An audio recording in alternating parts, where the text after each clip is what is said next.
as always, I like to do like introductions. I kind of find out like what people are into, what they're looking for. And then Simon.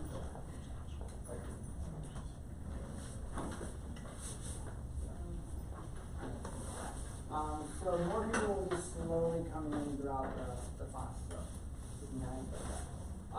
So my name's Chris. I've been doing this program probably since about September, and I have been running this for a while now. And I've gotten feedback of just like those who want to travel and those who are looking to do it or like already doing this, but they want to get more out of it. So tonight's talk is going to be about networking as a nomad on a global scale. So who here already goes to networking events? I'm sure if you come to Capital Factory, you've been to a few, right? Right. So imagine doing that on a global scale, what that must be like. So if you use LinkedIn, conferences, networking events all around the world, that's a harder pool of people to manage because now you're dealing with like people from Brazil, people from Japan, people from China, people from Europe. So yeah, all those invites for friends are like, come join my party. It can get overwhelming, So tonight we're going to be covering a lot of that stuff, but I'm pretty sure half of y'all probably don't even know a lot of this stuff exists. But I'm hoping it will expose you to like, hey, if I go to this part of the world, I'm going to get to do this. I'm going to be a part of this group. So we're going to cover that. But first, I'd like to just go through the introductions. So I'm Chris. Like I said, I've been doing this for a while now. As a digital nomad, I've been traveling all over and just building companies. And I've enjoyed it. So now I put on this program because nobody's catering to the digital nomad community here in Texas before that. And a lot of people started reaching out to me. So that's why I started the program. So if you look, we'll start on Matthew. All right. My name is Matthew Darcy. I'm originally from Philadelphia, and I guess you could say I'm a digital nomad light, but I'm starting to taper off these days a little bit as Austin becomes more of a home for me. In late 2020, I made Austin my home basis. I started Nomad around the country and a little bit around the world. And I work in IT remotely. Nice. My name is Nathan Goltzer. I live in San Antonio. I just launched a data scraping agency, so that this tailors a lot to, or caters a lot to what I'm doing right now. Chris is a friend of mine, and basically it's just like that, becoming a digital nomad and being able to travel anywhere and provide a great service for people. So yes. Nice. I'm Sophia. I'll see if I can. I'm trying not to come back to everyone, but I'm Sophia, and I have been a digital nomad, but I'm not right now, and I want to kind of get back into it. I had a little consulting practice, but it's been not active lately, so my aim is to build it up again. Absolutely. I hope tonight can help you. Yes. Awesome. My name is Ajit.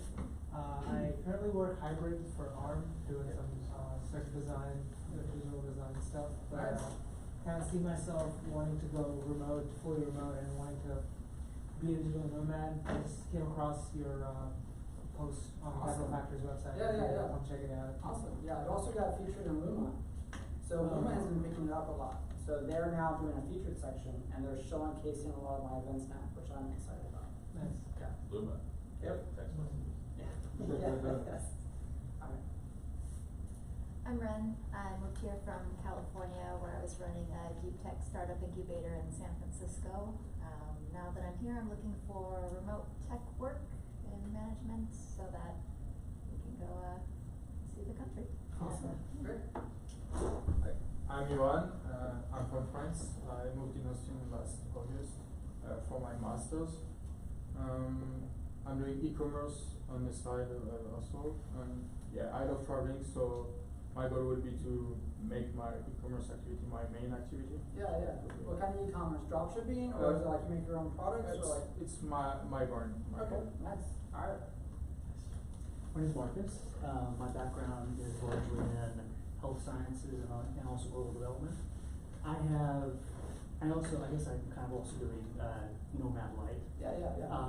I've kind of been all over. I've served as Peace Corps volunteer. I've lived in my past couple of years in Mexico and Brazil and UK. So since I moved to Austin about 7 months ago, I've kind of tailored off a little bit on the Nomad, but I would kind of like to get back into that. So I'm interested. This global networking is really interesting to me. Oh, you will love it. It's amazing. And welcome to Austin, brother. I know you've been here for a while, but yeah. All right. My name is Anna. I have worked in data and analytics in the like I was 100% remote. Didn't take advantage of it as much as I wanted to. I'm trying to figure out, I have a dog that like, Yeah, yeah. I'm trying to figure out how to bring him along. But I quit my job last week, and Okay. so now, Yeah, yes, I'm hoping to build companies and do Absolutely. some other stuff. Yeah, nice, thank you. I'm Benji. I'm actually really excited to be say analytics because I'm a data scientist for a healthcare company. So this is kind of my first foray into the digital nomad life kind of life. So I lived in Austin for about 2 years, moved back to California about a year ago. I came back to Austin maybe 2 weeks ago now. So I'll be here for a few months, and so I want to see how it goes, get as much advice from people as possible, and then maybe from there make a bigger leap of faith. Awesome, yes, and I hope that like this group of people that you meet tonight will be new connections that y'all make, you know. So let's dive into it. Alright, so this is tonight's agenda. So as always, I always go over like the yearly calendar of all the stuff we've been covering. I always cover like digital nomad news because a lot of times digital nomad news is not on your radar. Normally like it's either politics or like business or like something happening in the world. But most of the time you don't ever look for digital nomad stuff. So I'm gonna try to cover some of that. And then I have a little adventure movie that I found that I hope will inspire you to sort of travel more, you know. And the way he does it, I have always found him to be very unique in how he does his stuff. And then we're going to dive into networking on a global scale. That part right there, I'm going to kind of like do it freehand. So I'm going to show you like, here's how to do this if you're in a certain city. So I'm going to kind of walk you through that. We're going to cover the digital nomad cruise. Who here has known about that for a while? Anybody? No? Okay, cool. That's awesome because that means it's going to be brand new to you. Okay? And you'll love it. And then how to meet locals, volunteering in conferences, and then how to stay in touch with me if you have any questions after that. So this is the yearly agenda. So this is everything we've covered so far. In the beginning, it was always intro to digital nomad lifestyle, making money, so working for people, and then how to create your own job, and then travel logistics. That one actually didn't happen because of the cold freeze we had that month. But for February, I kind of like tied it into managing your health and wellness because when you're traveling on a global level, like you can get burnt out real fast in this lifestyle because it may seem funny that like I need a vacation for my vacation because you're always in a new place, but it does happen because you're constantly meeting new people, you're constantly working, so you do need to remember like you have to recharge your own social battery. And so tonight we're going to be covering networking as a digital nomad. So what is that like on a global scale?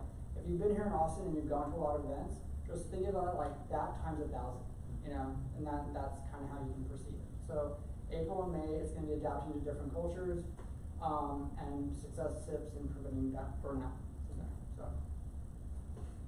So here's some news that I found. There was a lady who, she's been a virtual assistant and she has lived in over 60 countries and she picked Mexico as her home base.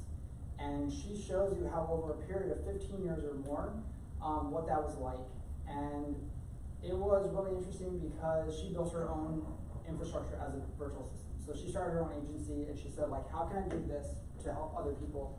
And she took what she learned and she put online courses out there and said like, I'm gonna show women and men, if you're a virtual assistant, here's how to get the most clients out there. And she did that. And because of that, she was able to live on her own terms, make her own money, and she eventually picked Mexico as a home because who here knows Mexico City is like a digital nomad haven? Yes. It's like huge right now, you know? It's great, but it's also at the same time like causing a lot of problems for the locals, you know? And that brings us to the next topic, which is locals drown in like digital nomad waves, which is there's so many towns around the world that digital nomads flock to because it's so beautiful from our perspective, but for other people, that's their home, you know? So when you move in, what happens? Drives up the prices, the cost and everything goes up. So it causes this different influx right there. And actually I found this one, the new reality of digital nomads, is actually put out by Harvard Business Review. So they were covering like this new lifestyle that's like really coming into play, even though it's been around for like more than 20 years. They're starting to see more people are working remote, more people are doing stuff, and they really want to understand like, is this a good thing, is this a bad thing? For most people who work as a digital nomad, like it's fantastic. You get to wake up whenever, go do whatever, make your own money, determine like, you know, where you're gonna live. But for some, it's a hard, harsh reality. Like, not many people make it in the end. And that was something I covered in the beginning was, what if you do this and you go out and you're somewhere and then your business fails, you know? Then what do you do? It's like you're being stranded out in the ocean, so. And then Europe has some of the best digital nomad visa-free destinations, which means like you can pretty much go in these regions as a digital nomad and not worry about dealing with visa problems. Yeah, which is pretty amazing. So, any questions from that? Because I have the articles there, but I kind of wanted to go through this briefly just to kind of bring you up to date on what's been going on. But Europe and the Philippines are really starting to invest in digital nomad lifestyle, and they want to welcome that because I don't think any of you here can do anything without a laptop or a phone now. You know, like I don't think it requires you sitting in a cubicle anymore, waiting for your boss to tell you like I need that TPS report. You know? I wanted to mention, so I see you say visa-free destinations, but I've also seen a lot in the news about places that are actually trying to subsidize people come to move to places. Are there any particular sources that you follow for that? See on top of this? So let me see if I can find it real quick. There is, where did I put it? I think it might just be like, I don't know if I follow something Yeah, so on Planet Instagram or Nomad LinkedIn. News. Okay. So if you go to like places like this, you're going to see a lot of like different variations on like nomad, you know, visa-free zones. And you can go in here, and this will give you the headlines as to like where are the best places, and if I can find where I put it.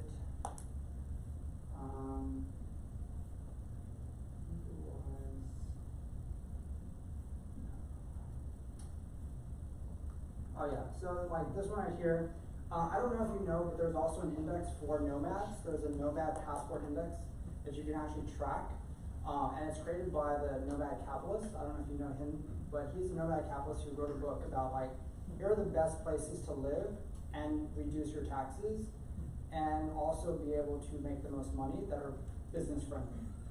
And so I read his book, and let's see, where did I put it?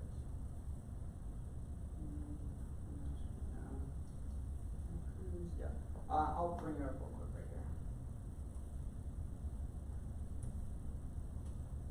Do you have like a Google Doc with all these resources that you I do actually, yes. I have a massive database of discussion. So this is the thing that I read a long time ago. Basically his tagline is go where you're treated best. And you know what surprises me is a lot of people don't know that. Like, don't be in a job that like you're treated like crap. If you know somewhere else in the world, you're gonna be treated with respect. Right? You know, so he wrote a book and he basically says like, look, here are the 3 things you need to understand. Like create a global business plan, learn how to reduce your taxes, and understand how to diversify and protect your wealth. And he shows you how to do that all around the world. And he shows you how to set up all kinds of like accounts, what you need to understand about offshore accounts, how to reduce your taxes using these offshore accounts, and then also the different types of citizenships that you can actually apply for as a U.S. citizen if you want to add more to your list.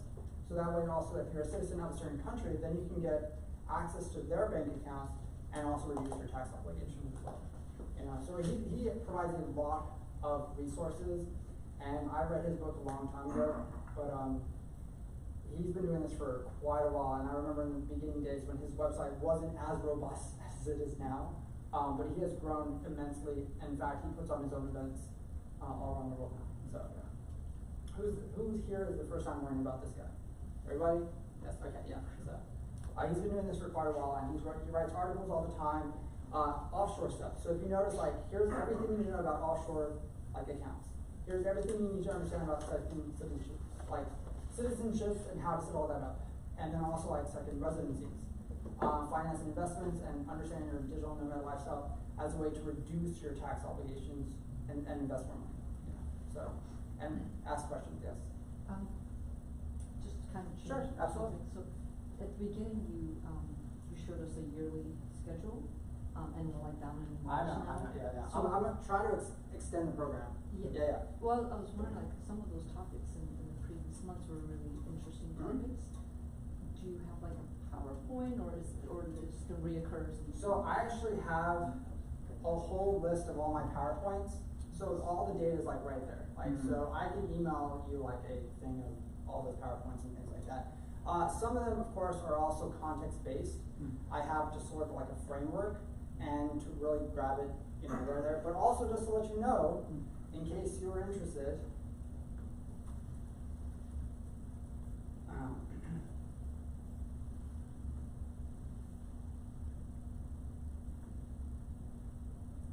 all my stuff is on here. Okay, every previous session here is recorded. So we're actually live streaming right now. So if you want to go back, you can just go through the list. Make sure to go under live, and you can go and watch all the previous sessions. So like this one right here from 2019, and you can watch every single one of those presentations. So yes, I make sure they're live streamed, so there's a recording. But yeah. Is that through Capital Factory? This is through Capital Factory, yes. Oh, cool. So they have this, so in case you're wondering, the camera's right there, and they do this for all the events that request live streaming. So I run this one, and then I run next Monday, which is the $1 million one-person business model, and I live stream that one as well. Yeah. So yeah. Alright, so yeah, going back to his thing, just keep that in mind. Like, there's obviously a place in this world where like people will treat you with respect, and understand like it's there. You just have to find it. And being a digital nomad, like you're gonna get out there in those communities, and it may be a community of 2,000 that just absolutely love what you do, and they want you to come in here. The last talk I gave on this topic, there's actually a little island off the coast of Italy that is looking for people who are digital nomads to come and teach their community about what you know, and they will pay you to be there. Okay, they will pay, like, I'm not even like. Sounds like Peace Corps 2.0. I was just about to visit Sicily because I just got my citizenship there. Maybe I'll look into this. Let me see if I can find it real quick. Perfect time. Yeah. I know just a little bit, not as much as you. We'll pay you to teach. Let me see if I can find. Yeah, so there's just one catch. This little island has no internet. So it is Peace Corps 2.0. Yes. But they provide you room and board, they provide all your meals, all that stuff, they give you a stipend, all those things, and they just want you to come and share your knowledge for a couple of months, and for that you get to be in Italy for free, you know, so. But yeah, I shared that about 2 months ago, and I thought that was a brilliant, you know, thing to learn about. But I always like sharing like this kind of stuff because, like I said, most people are not looking for digital nomadic news, and there's just a lot of stuff going on. While I'm at it, this is. Oh, I did want to touch on this real quick. So, by United Nations World Tourism Organization noted that the number of countries offering digital nomad visas has risen significantly since 2020. So right now, they surveyed 54 destinations last year and found that 45% pretty much offered visas for up to 1 year, with 39% exempted digital nomads from tax payments. Which means that if you go in there, hey, yeah, come on in. Yeah. It's one of those things where like the world is starting to take notice that digital nomads have a huge economic impact, and they want that in their country. And they want that to be there, and they'll do whatever they need to do to entice them to come here, because guess what they all have? They have new knowledge that they're bringing into that part of the world. And that's what they're looking for. Because you as a digital nomad, when you move around the world, your knowledge comes with you, and you have new ideas that collide with other ideas, and guess what? That's what sparks innovation, you know, and that's what they want. So, alrighty, so I did promise you a little movie. Who here knows this guy, Luke Corinth? Good, I'm very happy to hear that. Let's watch this stuff. And I'm gonna put on 1.5, just because like the video is kind of long, but we're gonna kind of get through most of it. But the idea is to look at his perspective, because what he does is he travels in a way that is very simplistic and minimalistic, because he's looking for the best way to experience something. And look what he does.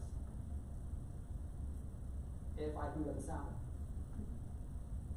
$10 a day here in Turkey. Look at me coming. Alright, happy, let's do it. Recently I've been very. Hi guys, I'm in Ankara, Turkey. This is $10, and this is my experience surviving off of $10 a day here in Turkey. Look at me coming. Alright, happy, let's do it. Recently I've been very open on my channel about how I've grown to appreciate traveling on a budget. Although this appreciation was born out of necessity at first, I've come to realize that it's my favorite way to experience the world. It's genuine fun. Okay, so, you know, it's nothing fancy. I think about a lot in this video will be revolutionary, life-changing information, but my goal, I think, is a lot simpler. I want to show the possibilities of traveling on a budget and what that experience can offer. So here's how I do it. So, you know, it wasn't like a complete balanced meal, but close enough. Alright, let's head into hostel. For the budget traveler, hostels are your best friend. So So imagine sharing a hotel room with 6, 12, sometimes 24 random people, to the right, to the left, sometimes on top of you. Yeah, okay, it sounds like a mental institution or a mini jail, but it's fun. No, for real. Chances are, if a hostel has creepy dungeon vibes, you'll know about it before you go. People tend to be very expressive in their reviews. Because, there's a wide variety. There are party hostels, work hostels, hostels for comfort where it's crowded, and hostels that'll probably give you not speaking from experience. No, but they're really not bad. This is it. This is the room. Not bad. It's not bad at all. What's your name? Yeah. Yo, this kitchen's decked out. I think it's time to go shopping. I love grocery shopping in foreign countries. It's just such a thrill. I get to experiment the spices of so many new things. Ooh, pasta. So getting used to this also. Is it going to be disgusting? It's possible. Is it going to be edible? Yes. Well, here it is. Dinner for 20 lira. I would say that's a success. Alright, so it's time to grill some pasta. Sometimes in hostels you have to fight over kitchen space, but you know it all works out in the end. When staying in hostels, naturally you're sharing with other people, so the virtue of sharing in general is fully invited. Hi, what's your name? I'm Alessandro. Where are you from? Italy. I want to make you pasta. Italian or earlier? Oh, I know that, but the thing that you look at, they're not so to be honest, you tend to be like, oh yeah, they're pretty much gone. I know, not so. And what gives you the right to say that? I'm Italiano, per quello. Sorry, dude. I can try to convince you all I want, but I can't. This lifestyle is definitely not for everyone. The idea of sharing life and space with strangers will scare away a lot of people. It's a sacrifice of privacy. Hey guys, good to meet you. Sure, I'll take a banana. Alright, free breakfast. But for those who value real connection with others, and for those who have a deep curiosity for the world and the characters within it, we tend to connect. These are my friends at the hospital. I don't have to walk alone anymore. Ooh, this also is really clear. Can I hang with a salad too? What is here? I met some of the most inspiring, unique, and downright crazy individuals in hospitals. Wow. And it never ceases to amaze me how naturally and quickly you can go from introduction to genuine friendship with someone. But as beautiful and valued as these friendships are, the nature of our solo nomadic lifestyles keeps us on the move, and the moments will quickly arrive for us to depart to continue our individual journeys. Alright, well, nice to meet you. Goodbyes become all so common, but they never fully lose the emotion they hold. Alright, good morning. So the goal for today is to get from here, Ankara, to here, in Cappadocia. Now with my budget, I just have enough for the bus itself. That doesn't leave me a lot of room for accommodation tonight. So I'm left with one sole option. House surfing. House surfing might be my favorite form of human trust and connection out there. And rather than paying them with money, you pay with the gift of your existence. And I'll be real, there's a lot of ways that this model can be exploited, so be mindful. Read people's references and go with your gut. Let's do this. So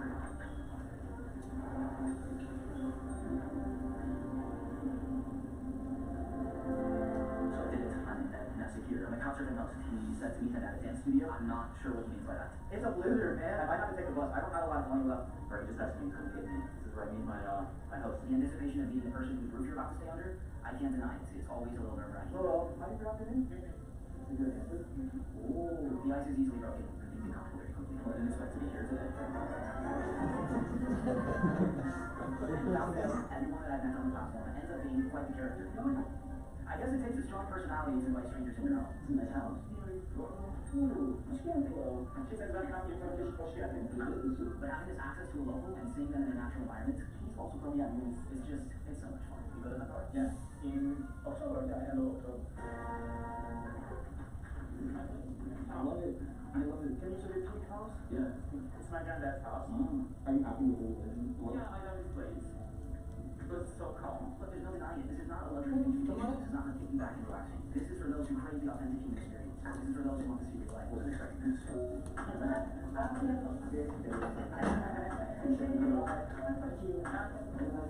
I hope so.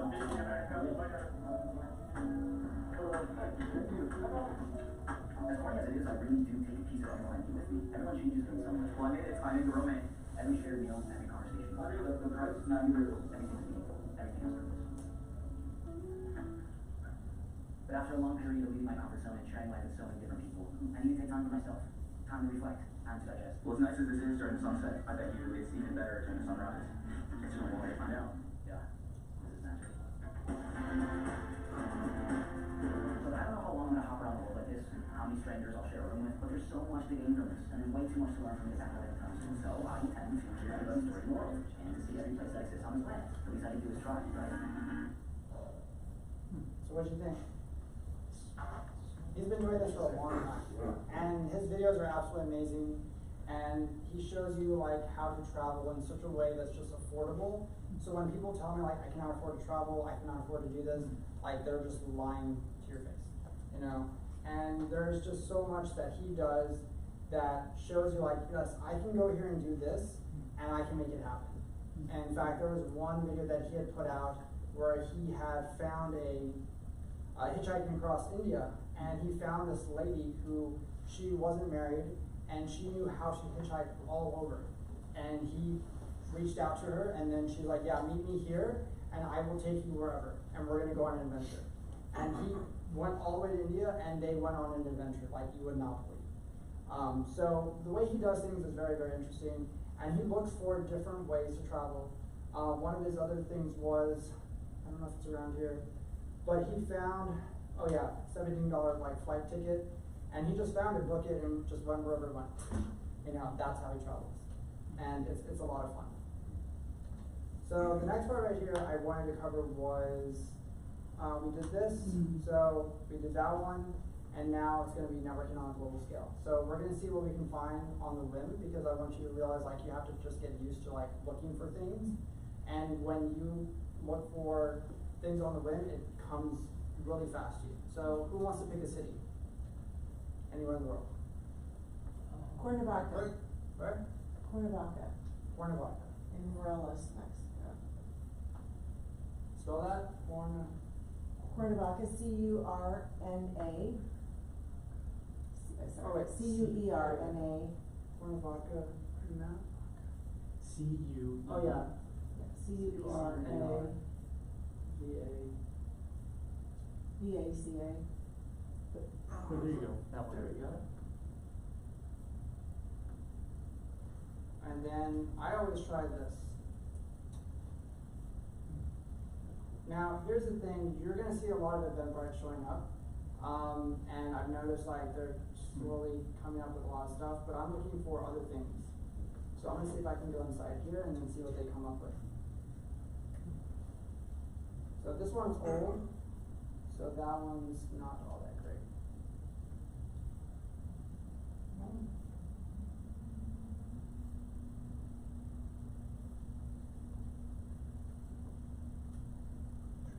Nearby, so nothing there. What are you usually looking for when you're doing this? So what I'm looking for is I want to find either like sometimes tech events, but I'm looking for like local tourist spots. I'm looking for like those small meetups. I stay away from like single meetups because those tend to just be dating. I want to find something that has either like a topic that's surrounded like either there's a speaker coming into town or there's somebody that's like putting on an event that's a local. And I want to see what they're going to be talking about. And I want to know, like, is this worth attending? Is there going to be a big crowd?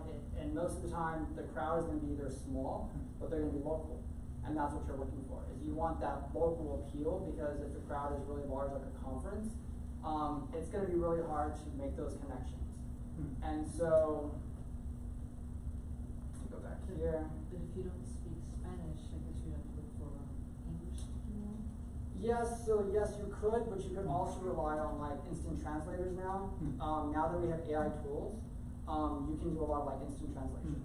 I mean, obviously Google Translate has its like bridge that you can use, but there's so many now AI tools that you can basically just offer up and be like, hey, instantly translate what's going on.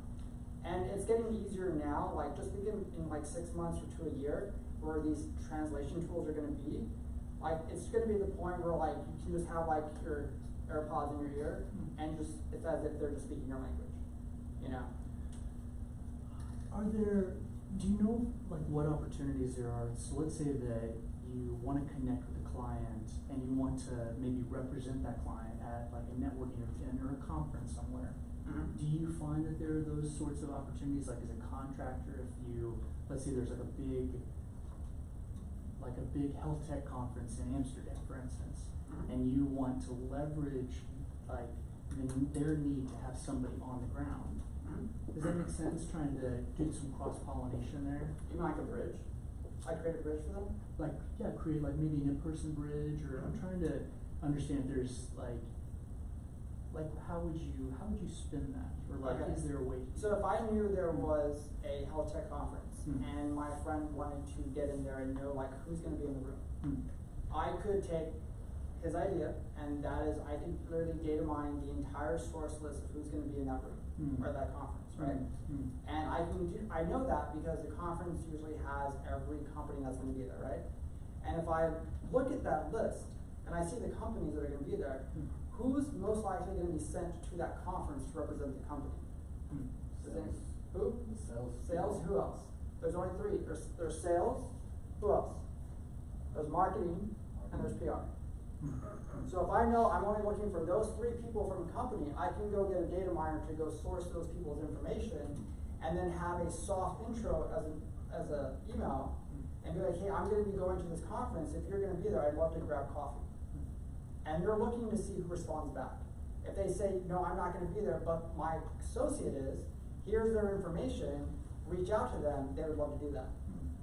Isn't that more effective than like just going and hoping to meet somebody on a limb?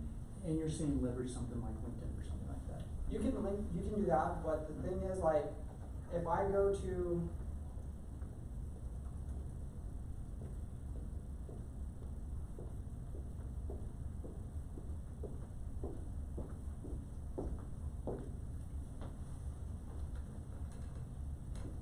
let's see if I can find one real quick.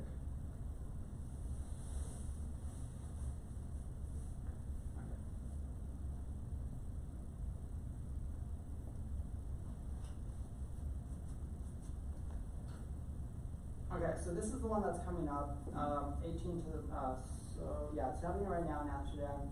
So if I go right here, and I can look at the venue, and I can see pretty much the address, and then I can look at the, let me see here, what's in the download section? If I have a list of author reservation, I'm basically looking for who's gonna be there. Is basically what I'm looking for. I'm looking for that list of vendors. And if I can pull that list, which I would just hire like a data miner or scraper to go in and be like, I need you to find every single company that's gonna be at this conference and give me the contact information of the person who's gonna be representing, then I can have it email blast and just put it out there before I step in that room, so they already know I'm gonna be there. And they already know what I'm looking for. So now guess what, I have a soft intro to that room. And now I already know who's gonna offer me the best results, right? So I can also go there myself if I'm really good at talking to people and just start talking to everybody.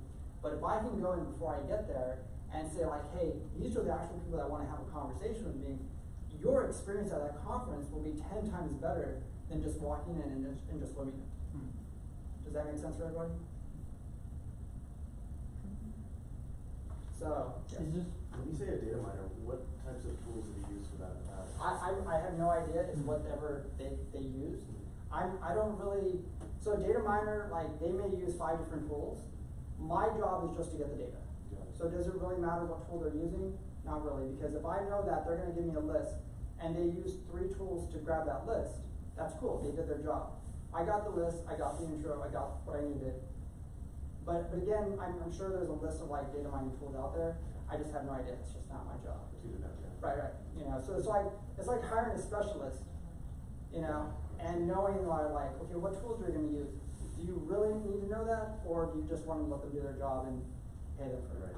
You know, so that's the idea. Is this website the one that this after.org guy? Oh, no, so this was just This was a double link that you just. Yeah, it was a double link that took me straight to the actual conference. Understood. So I just picked a random thing, and I found it, I went through here, and I said, look, if I was actually doing this, this would be the process I would go through. Now, of course, I would have a team that I can go in and just grab all that information. Now, most people don't have teams, so you would spend your time going through here looking for like who's actually gonna be in the room, what's gonna be happening, but as you can tell, this is more of a science thing if it's asking for papers. So, yeah, not sure if I want to be in that room, but anyways, yeah. But if I wanted to, let's say, do a tech conference and I pick a famous place, so let's say I go here, okay, business tech show, let me see what's coming up. Do they have anything, exhibit 2024?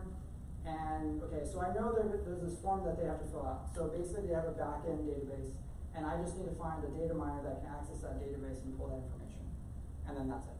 So that's basically, I know all the fields that they're using, and then that person can just go through here and pull from the domain that stuff. Again, like I said, I have no idea what they're gonna be doing, that's not my job. All I just need to know is who are gonna actually be in the room, so. I'll even email the event coordinator for that list. That's what I used to do. Really? Okay. Yeah. You just ping them direct and be like, hey, you have a list, do you mind sharing a list with you and be there? And that also is that's another great way of looking at it.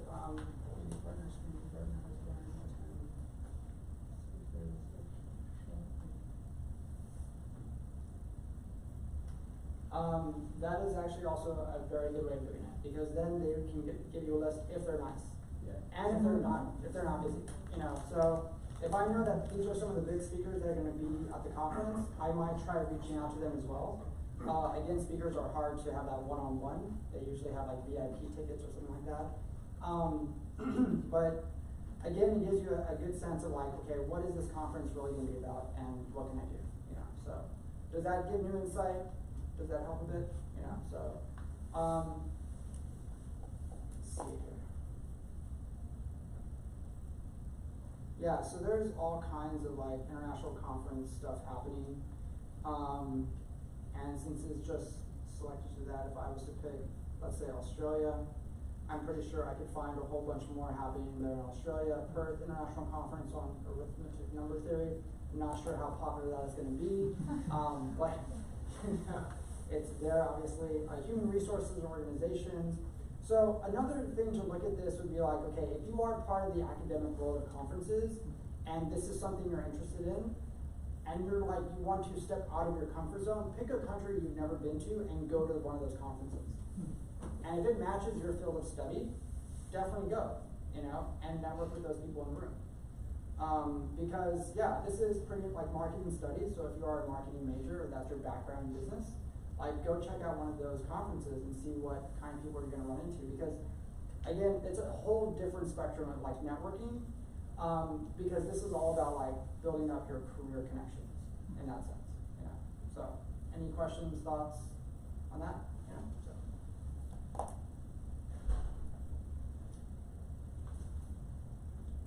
So I want to go back to this one right here. I just want to pick up like this is what Eventbrite picked up, and the reason why this picked up here is because this is what's current and sort of like happening. So you have like the Discover social network that's taking over, it's $10, and then you have another one. These are all promoted, but a lot of these also, it's kind of sparse. You know, they're not showing up as much, but you have something around that area that you can pull up. Are you looking for a digital nomad? Yeah, come on in. Yeah. But this is also another thing you can kind of look for. Who here knows the local Austin calendar for events? Okay, all right. So we will do Austin Christmas. Okay.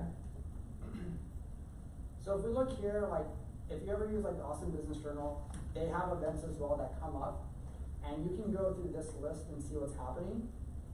And some of these are going to be, you know, paid events. Some of them are put on by the city, things like that. And you can go through and be like, okay, hey, who's coming up? There's going to be an event for the future of the cities. On March 25th, East Austin Growth Summit, that's coming up April 18th. Commercial Real Estate Awards, not sure why we need that, but you know, it's there. So, yeah. And if we go back, then we can look at this one. This is actually done by a friend of mine, and what it does is it actually aggregates a lot of like events into one spot. And this is an easy way to find out like, hey, this is what's going on. So you can sort of see like, this is taken from like Eventbrite and like pretty much like 40 other event sites that list things. And if you know you have access to this site right here and everything's in one nice column, like doesn't that make your life so much easier to know like, hey, this is what's going on every day in Austin. So to give you reference, if you look on this is Austin compared to San Antonio where I come from. On a given day, there's about 20 to 30 events in San Antonio. Austin is a different beast. So they probably have way more events happening around the city. So imagine if you just spent your time going to a lot of networking events in Austin, how fast your network would grow, right? And the people you meet. Plus, like, the city puts on events. You have chambers of commerce that put on events all around. So you can easily just build an entire business on just going to events like I did. So And it's fun, because it's free food, but, yeah, so. All right. Digital Nomad Cruise. We're gonna move on to this part here.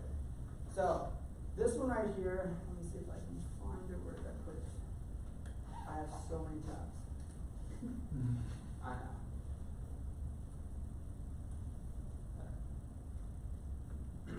Alright, so imagine being on a cruise ship where everybody pretty much is doing the same thing as you.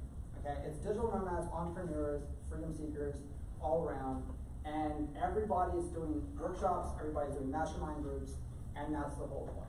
Is you're there on one ship and you're all on, there's a stage, they have workshops, all these things, and you're connecting with people from all around the world in one space. And you can go on there and then you can find out like when they leave, where they're going, what type of conferences they have coming up. Their site's just like messed up. Right there. Okay, there it goes, yeah. But you have sort of like an all-inclusive like workstation. So also think of it like a co-working space. There's like a floor for just co-working where they have internet, they have like, all these events going on, they have parties, networking events. And as you can see here, they put on talks. Like everybody has some type of expertise in something. And because you have so many digital nomads from around the world in one spot, imagine the expertise and learning that would go on in that room in the middle, where like somebody who's from like Ecuador just talking about like, these are the opportunities that are taking place here if you want to be a part of it. And you might be a salesperson, might be a marketing person, and you're like, I had no idea this was going on. You connect with them, now guess what? You have even more clients to work with. Have you done this? I have not done this, no. I want to so bad though. Yes, it looks like a lot of fun. Do we put in your promo code whenever we want to check out this? Absolutely, please do. So, yeah. So again, from what I understand, this is the first time you're hearing about it. So as you can see, the digital nomad community is growing a lot in the world.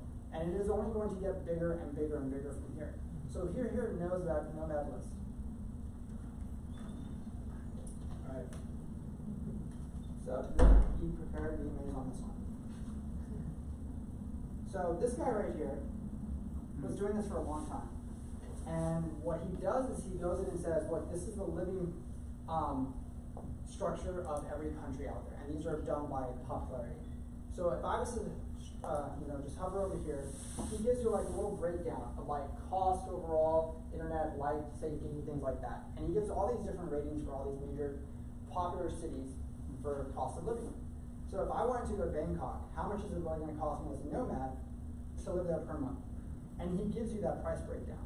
And when you sign up for his stuff, guess what? It's $99 for a lifetime membership. That's it, one-time deal. You get access to a Slack community, and now you can communicate with digital nomads all around the world from different areas. So if you know you're about to land in Thailand, you can just go into Slack, select Thailand as your new channel, add it, and just be like, hey, I'm showing up in Thailand, who can show me around? And you have all this outreach. So you have networking on a global scale. So if I go down further, and I want you to also notice, like you see how it shows like the temperature, like the little Wi-Fi, and it tells you the speed of the internet. Okay? So that gives you an understanding, like if I move there, how fast is the internet? Because as a digital nomad, internet is your life, What's his data collection process? How So does he get these metrics? So what he does is he pulls straight from the Chamber of Commerce departments, a lot of economic departments, things like that, and he's constantly pulling them. He also reaches out to the tourism boards, and then they feed him a lot of that data. So that's where he gets it. So he tries to keep everything up to date as much as possible.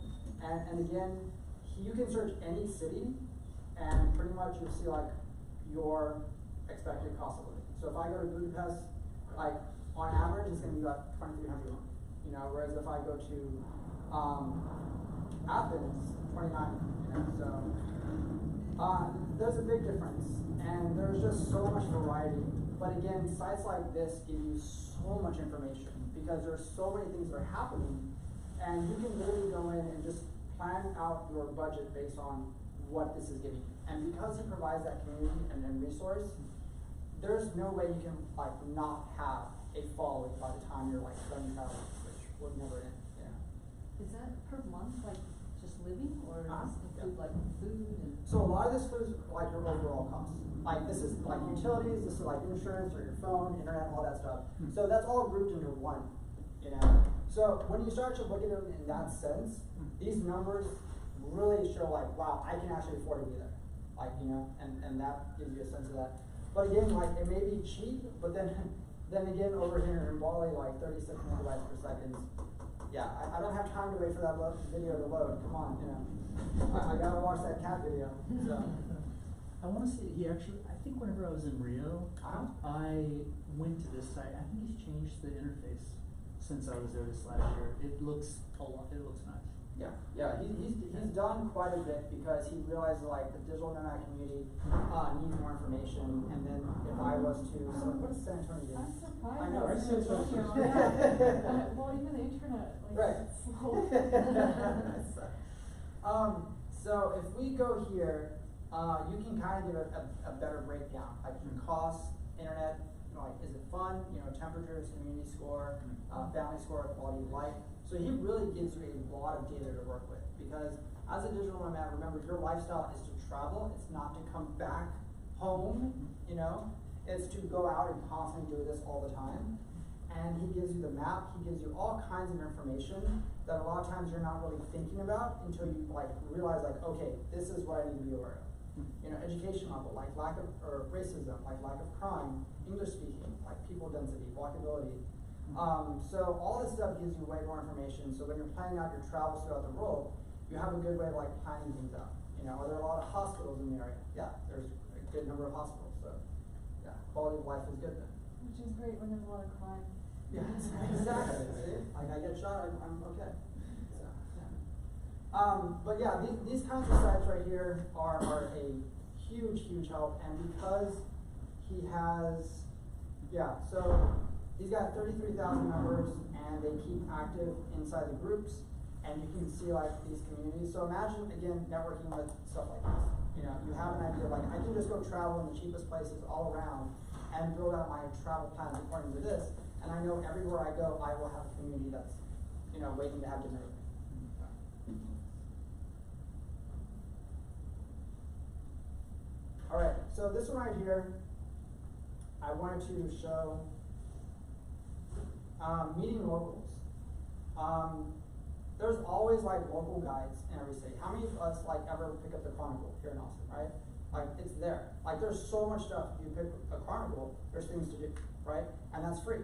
So you have magazines at hotels and cafes. If you pick up that, you understand like, okay, here's stuff to do. So when you land in a city, go to a cafe, go to a hotel, and they have tons of magazines that are free to pick up for you to go find stuff and network. And so you have food and wine festivals. I list it as the first because food connects all of us. We all eat, we all have a passion for certain types of foods. And when you share that interest, guess what? You're gonna find that one group of people you can connect with. And then you have film festivals. All of us at one point love movies. We have certain movies that are our favorites. Why not go share that same interest with people? You have conferences, you have sport events, you know. And there's also the tourism board. If you want to go to tourism boards before you land there, hey, like who's doing what's happening, what can I do, how can I participate? The best part is, if you know you want to go speak at conferences, go contact them. Be like, hey, what conferences are coming up that are related to this? They will come back with you and be like, hey, this is what's going on. Can I go speak at them? Guess what? Now that puts you in front of an audience, and now you have presence. You know, so now you have a following. So, expat websites. So for those who are from another country and they land in another country and live there permanently, there's tons of programs you can join them. So Internations and Expatica, those are some of the oldest ones that have been around for a while, and you can join them. They have memberships, and once you join them, like you're connected to a ton of people in this community. So don't ever think like, yeah, you travel as an American, you travel as vacation, right? We go 2 weeks and we come back. But you don't really know the people there. But as a digital nomad, you travel one way and you get to know the culture. You get to know those people really well. And I will take you, it takes about 9 months on average to really get used to the culture. So if you think you're gonna be there for 6 months, 7 months, it's gonna take a while before you really start to feel like a local, you know, so. I know Internations. Internations that I just had, like I went to one in Costa Rica, and then I found it here too. Yeah, and they're helpful, aren't they? Yeah, they are. I met some good people. Yeah, absolutely. So there's so much out there. So who here has done Airbnb experiences? Who here knows about Airbnb experiences? Who here doesn't? Okay. All right, so here's why. Airbnb experiences are something that, again, if you're just trying to like break out and try new things, this is the place to do it. So Airbnb provides these experiences for all kinds of stuff. So if I wanted to go learn and plan a Kyoto trip with a local advisor in Japan, it starts at $8, okay?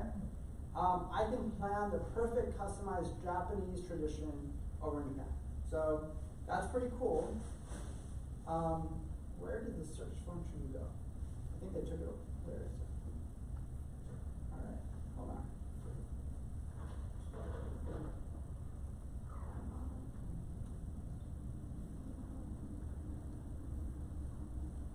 All right, here we go. All right, so here's Austin. So I can do ghost stories in downtown Austin for $28. Okay? What does that actually look like? You're gonna meet somebody on the corner, you're gonna pay them $28, and they're gonna tell you ghost stories. Okay. Now, you can also do a photo shoot around Austin, and it starts at $69, and they will give you that authentic feel. Now, why is that important to know about? Because as a foreigner, to you that's amazing, right? Like if I was to say, like, let's go to like the Colosseum in Italy, and I did a photo shoot of you over there, to you that's all a new experience. To us who live in Austin, they're just like, why don't you photo there? What are you doing? You know? So this is why this has grown so much, because it's an experience that you're paying for.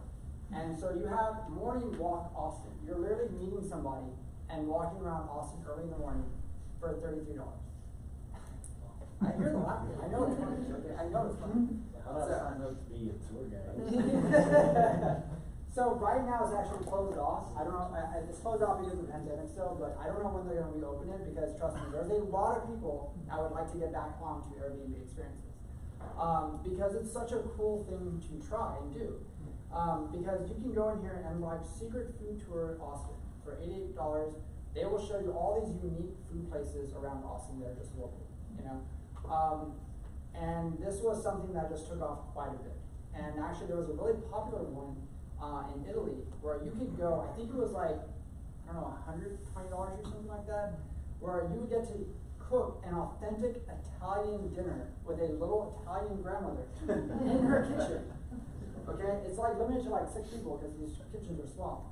And so that's the experience. It's like you're learning directly from this old lady who's been doing this for a long time, and you're gonna pay for that because you know it's an authentic Italian dinner, and she's gonna tell you all kinds of crazy stories from Sicily, you know? So, yeah. Yes. So that's the idea, is like you're paying for that experience. And Airbnb came in and did that, and I don't know why they haven't reopened it yet. But You mean it's not open here in Austin? no. I've So done it in Colombia. No, what I mean is like if I wanted to go and put my own experience, Oh, that's I what. see. Okay. You know, so right now it's closed off to adding new experiences. But yes. But again, you can go in here and do it for all kinds of places. So if I was to do, let's see what, yeah. So if I was to do Vegas, like all the different things that are around there. So Vegas club crawl, party bus with drinks, Vegas Instagram photo experience. And people are making a lot of money doing that, you know. Shooting in the Nevada desert, because why not, right? What's the So then you have the 7 Magic Mountains in the Mojave Desert for $49, and you can go get there, you know, and sweat a lot. So, but again, that's the whole point, is you want to find something out there. So what would be a really interesting thing, like there's also nomadtrain.co, which is you take epic train rides with other digital nomads around the world, and who wouldn't want to do that? Like that's an amazing experience, right? So you have Facebook groups, you have Slack channels. There's even a lady, I think it was, where did I put it? Oh, yeah, I'm gonna bring that up real quick. Okay. So this one right here was Travel with Rafa. I don't know if you all know her or anything like that, but basically what she did was, on the island of she would go around asking digital nomads, what do you do? Like, what's your job? You know? Digital nomads, what they do to make money online, that lets them work remotely, and how they afford to live a nomadic life. I'll play this for a little bit, just a little bit. So this is a place that I chose to come today. It's a co-working hospital called tribal. And a lot of people who come here, who stay here, they are digital nomads, they are freelancers. You know, there's something like that going into these people. Now I need to choose someone to start interviewing, but they all look so open. What's your name? What's going on? My name is Pancho. I'm here in beautiful Valley. Amazing. Wait, I didn't actually get your name. Rafaela. Rafaela. Subscribe to her channel. You already know what it is. She has great energy.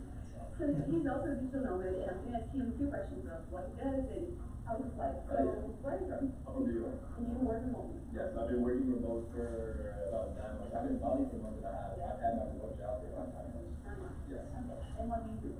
So for my job, for work, I work for a company called Chinese Mag. We give a partnership with Snapchat, so we produce different shows on Snapchat. So I'm a TV host. So the main show I do is a show called Fast Forward, which is essentially a true crime news show and everything in the hip hop and R&B world. So definitely check that out. So that's my job. And then on the side, the thing that I want to be building, the thing I want to sustain me is my personal YouTube channel, a podcast. Yes, hell yeah, exactly. Same role. So yeah, that was Pancho Speaks, and it's essentially my personal journal that I share with the world about news, my perspectives, everything like that. And yeah, trying to get the same job. Yeah. Do you already make money with your YouTube channel, or? Yeah, I had a channel before. So I ran a podcast brand when I was back in New York. That was called Awkward Podcast. Shout out to anyone who knows it. So I had that channel, but I'm restarting at zero. I wasn't connected to what that brand was anymore. So yeah, so starting at zero. I got 59 subscribers right now. So let's just start from zero. Hell yeah, hell yeah. So that's what I do. And what is your favorite thing about being a digital nomad? I mean, in Bali specifically, my money goes almost 3 times more than I did in New York, so I just feel way less stressed on a daily basis. We live in a tropical paradise, so like, I mean, there's that for sure. Also, I'm exposed to so many different cultures, communities, societies that I've never seen, that I never would see if I stayed in New York. So I feel like I'm growing a lot as a person, experiencing so many different things, and I don't know, there's a lot, but those would be like my top ones. And you like to be surrounded by people who are also working remotely? Yeah. I actually just did a podcast with yesterday. Like being around people who are ambitious, who have tried, who are creative, who want to work. Yeah, exactly that. It's supercharged. Like, I'm dressed up when around these people. So I just want to pause right there because that is something I want to highlight. Like when you travel in these communities, like you feed off of their energy and you feel like everybody here is doing something amazing. You want to be a part of that. You want to like help do whatever they're doing as well. And they're going to help feed that energy back into you and be like, hey, I'm going to help support you. You help support me. That's what the digital nomad community lives are like. So when you go into these like little enclaves or like remote startup, whatever, you're gonna find amazing people who are just like that. And they come from busy cities, they come from like different places, but they all share that same passion of like they want to do their own thing. You know, so that's something I just kind of want to highlight right there for you. Any questions, comments? Did it inspire you in any way? Like, did it make you open your eyes and be like, wow, that's really happening? You know. Such a fun topic. Yes. It is. You know, and there's so many ways of looking at it as well. But yeah, I mean, like if you live in tropical paradise every day, like I said, you're eventually gonna need that vacation. You know, so. All right, let's get to volunteering. Okay, so this part right here really helps you get more into the local side of things. So who here knows about like free walking tours? Does anybody know about that? No? All right, let me show you. So walking tours, here we go. So this is a site right here where you can literally go here and sign up for a free walking tour in any place around the world. And a local person will take you for a walk, okay? How can you reverse that and make it to your advantage? You offer tours to foreigners that are coming in, and guess what? You get to meet them, find out what they do, what are they looking for, what do they hope to experience, and then you bridge them to what they're trying to find. So you offer tours, and now all of a sudden you get to experience the role in a different way. If you don't have time to travel, the role comes to you, you offer those tours, and now you build your network. So when they go back and they're like, hey, you have a place to stay with me. And before you know it, you're Luke Corns, sleeping on people's couch. Exactly. I would. So you have Nomad, you have New Orleans, you have all different kinds of places all over Rome. So if you know that this stuff is happening right here and so many people are already doing it, and you know you don't have time to travel, get on here and go offer those tours and meet those people. And it's free. So why not? You know, if you have the time, show them around like your local neighborhood, your local area. Like when I lived in Austin and I lived in, you know, Orlando and I lived in DC, there were so many little pockets that only locals know about. So why not share that knowledge with somebody who's new here for like a week or two, and you have that new connection, you know, so. So the next one right there is a small role. Do y'all know about that whole thing? You do? Okay. What's your experience with it? It's something I was doing when I was in Toronto. It's a lot of expats. A friend of mine was the ambassador for the local Toronto chapter. They're all over the world. It's a fun group. Yeah, and they always choose really nice venues for their events, like fancy too. Oh yeah, absolutely. So this is a paid community, but I will let you know, like, if you join this, you will always have something to do no matter what. Like everywhere you go in the world, like there is something always to join. And there's always that side. You have the socializing, you have the dating side, you have the business side, and you can pick any one of those areas. And when you land in any place, like that's all waiting for you because you're part of that group, you're part of that community. And they have an app, they have all that kind of stuff. So they have events that they put on all around the world. So everywhere you go, there's always something taking place. So just joining that for that experience alone is worth the money because you always have a group of people who have the same interests as you to share that whole experience with. So why not, right? All right, so the other one I'm going to show you is this one. And I'm going to show you this, and then I'm going to play a small little video, okay? Just small.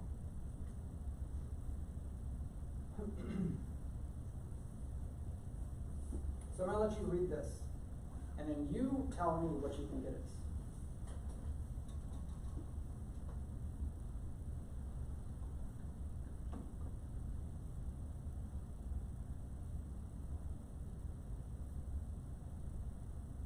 And then when you finish, tell me who would actually do this.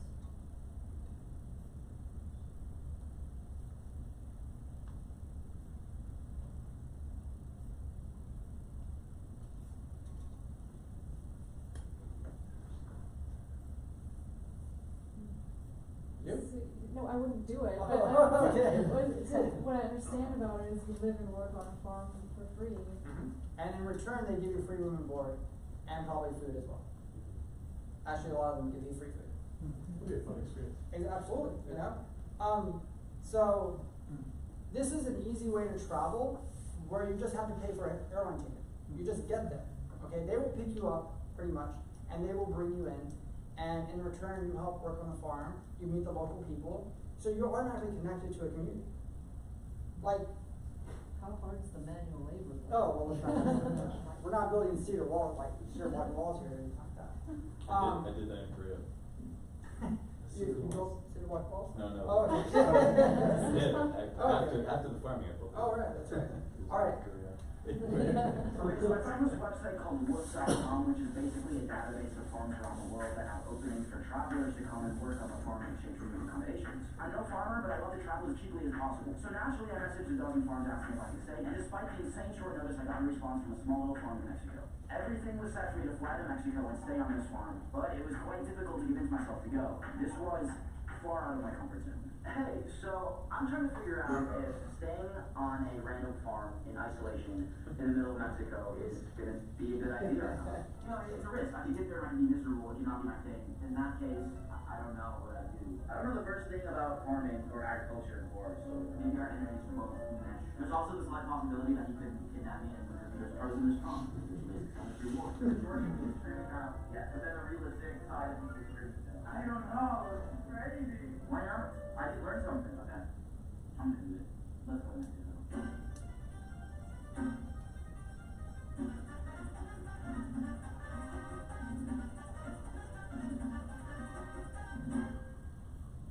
So I'm in Mexico. I want to go to a farm.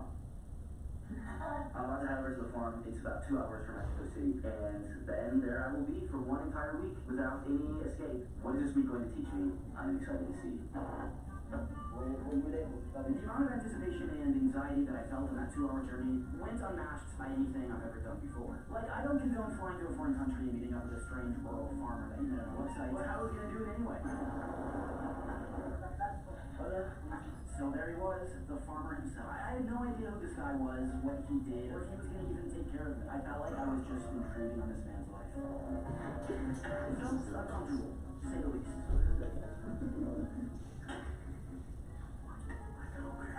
But all things aside, I settled myself in and prepared myself for my first day of farm.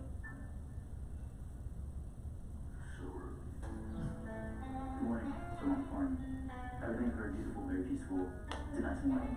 So as I explored the farm early enough. So I'm gonna stop right there. Alright, so what do you think of the experience so far? Like, would you do that? Like, would you just hop on a plane and like go? It's a week. It's a week. It's a week. He's being a diva. I mean, it's just a week. But it's a psychedelic farm, so. It's a I psychedelic don't farm, know. yeah, it is, yeah. So he actually went to a psychedelic farm, and that's what they do, is they harvest mushrooms and things like that for American. That's even sketchier. Well, you don't want to do that. Yeah, all that stuff. But the thing is, it's free, you know? There's a reason. There's a reason why. You can trip with it. Right. That's All right. So I just wanted to kind of point out, like, yeah, he does a lot of cool stuff, by the way. But that is an option out there for you if you want to go experience something and you again want to use money as an excuse for not traveling. This is the perfect way to get yourself out there and be like, hey, I'm gonna go do something. Because a lot of times, like, there are people I've met who like they want to dive into this world and then they get to a city and then they're just wandering around aimlessly. Like here you have stuff to do. Like then you have community. Like you're gonna be working with other people. So there's obviously that connection. So when you network, it's not just as a business aspect, it's as a personal aspect. You're meeting different people in their culture and their ways. And that's just going to like expand your worldview. You know? So I wanted to point that out because So question. Yeah, go ahead. Obviously in the United States this kid was living somewhere, right? Yeah. He had to pay for being there. Uh-huh. I mean, he went to live on a farm where he wasn't making any money. Yeah. How was he coming up with income to pay for his place in the United States? Alright, that's a good question. Let's find out. Where was it? So if we look at his numbers and his stats right there, then we see that his video probably already paid him to be on that farm. Like he made money. He's been doing this for so long that Luke Corns has 2.3 million followers. Okay. So he has recurring revenue regardless. Because he can put out a video, and because he's put out so many videos already, a lot of his videos still get a lot of traction because he knows how to write very catchy titles, and he knows how to make little movies that people enjoy watching. So basically, to answer your question, the video paid for his trip. Okay, so I thought there would be some relationship to the digital nomad, which is what you're doing. Yeah. So is this? So what he does is a variation of the lifestyle. He's not a tech person, he's not building software, he's not doing any of that kind of stuff, but he runs a business in the sense of like, I show you the world, and in return, I'm gonna make you a movie. And he brings those stories in. For some people, that's their lifestyle as a nomad. They may be content creators. For others, they may be salespeople. They may be virtual assistants, you know? And that's why I wanna show a variation of all this stuff. Because not everything is always tech related, because a lot of people confuse digital nomads with like, oh, you know how to code. Like, there's a lot of lawyers who are digital nomads, and they just, you know, do contract work and simple stuff. Yeah. But that's why I'm showing you these things, because for the topic here tonight is all about networking on a global scale. And if the idea is to meet a lot of people, volunteering really gets you out there. Yeah. I would actually be interested in doing remote coding, right? But that's called working remote. Right, yeah. House. Yeah, exactly. And I think like Topple is a good one. Do you ever use Topple? No. Okay, I'll show you Topple real quick. So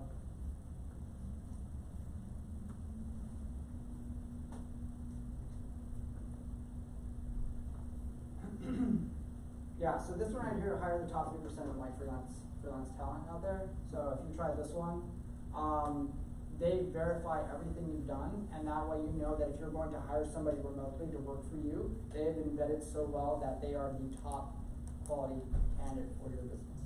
Yeah. So this is another one that's out there. A lot of people tend to go with like Fiverr and like Upwork and all those kinds of things, and the vetting process is a little different. They just verify that you're an actual person. This company goes a step further and they say like, no, you actually know how to do your job, and you have proven that, and we're going to list you if you can prove that you are in the top 3% of your industry. So. But yeah, going back to like stuff like this is why like volunteering, you have like globalvolunteers.org, you have goabroad.com, volunteer HQ, Wolf, which is just the one I showed you about the volunteer on farms, and then Nomads Giving Back is actually a program where you as a nomad would, let me see.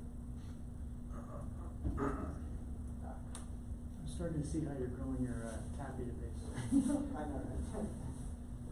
Yeah, inspire yourself, inspire the world. And so you give back as a digital nomad to these communities. You go and you show them like, hey, this is what I do. I'm going to teach you how to do this. And in return, you're going to provide me room and board. You know, and you're going to provide me the community. And again, if you don't want to work on a farm, this is another way to travel the world for free, basically, except airline tickets. And you go in here and you teach classes. You teach programs. Like, I'm going to show you how to build this. And the whole community is going to show up. You know. And you have a lot of these communities. The mission is just basically like, you know, you put yourself out there and that network of yours is going to grow. And again, the whole point of the topic of tonight's thing is about networking on a global scale. So imagine like if you did this every 3 weeks, every 4 months, you went out and you did that. Like think how fast your global network would expand. Because you know you have a place here. So if let's say you have a nice apartment here and you're going to go volunteer in 4 weeks, right? What should you do when you leave?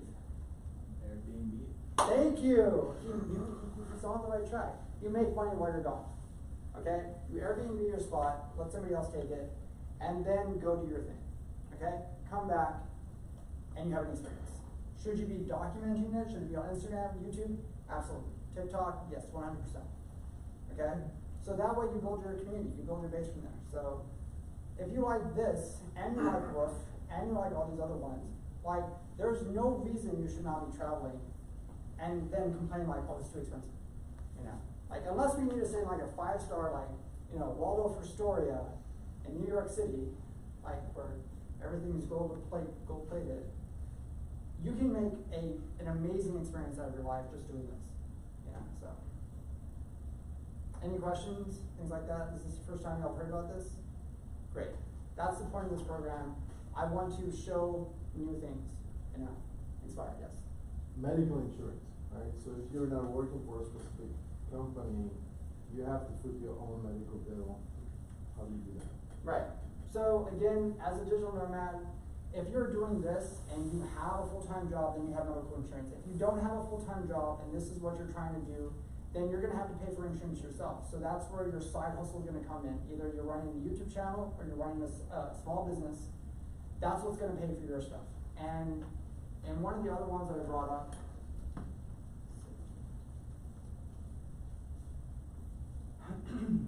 so safety ring is one that I always bring up. So you have this, which is, it averages about, I think it's like $42 a week or $42 a day for your insurance.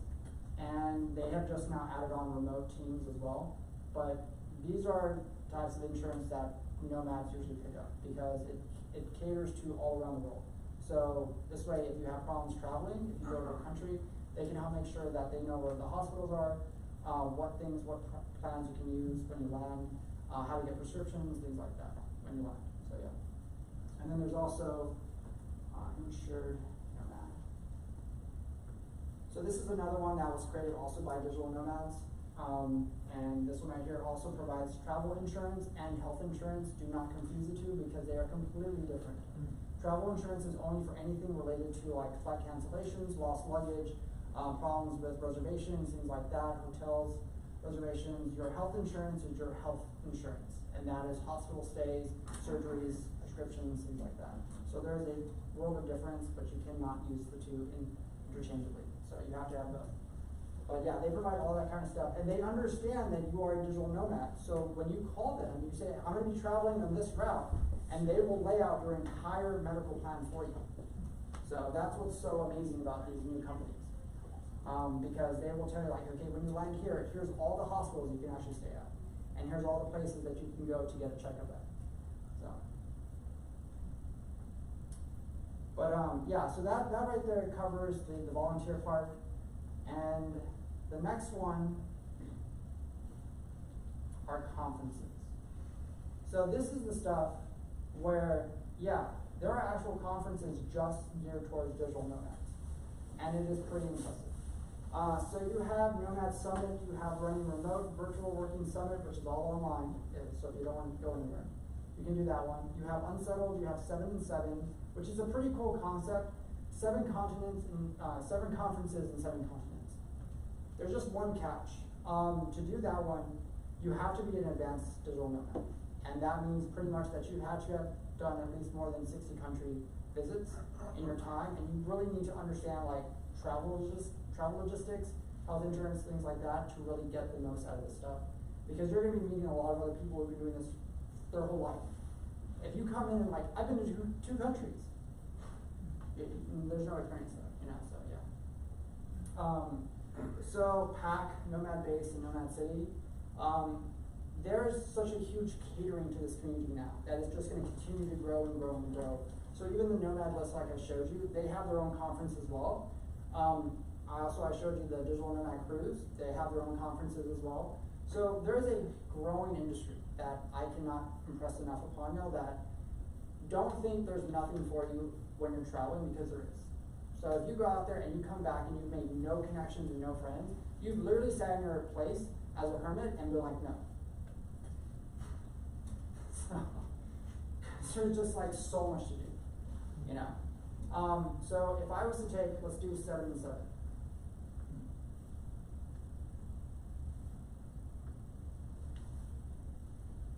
So the next one right here, so the last one right here was 2022. They have it in sections, so they have not listed their next ones yet.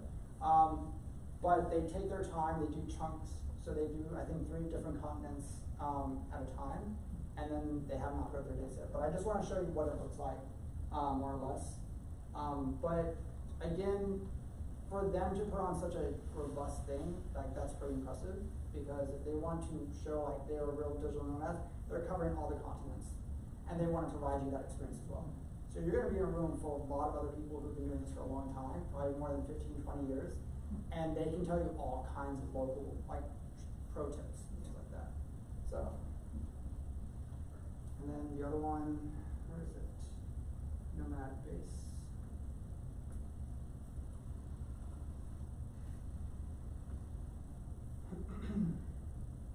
Yeah, so business and travel community for digital nomads. So if you go, our next event will be in Tarifa.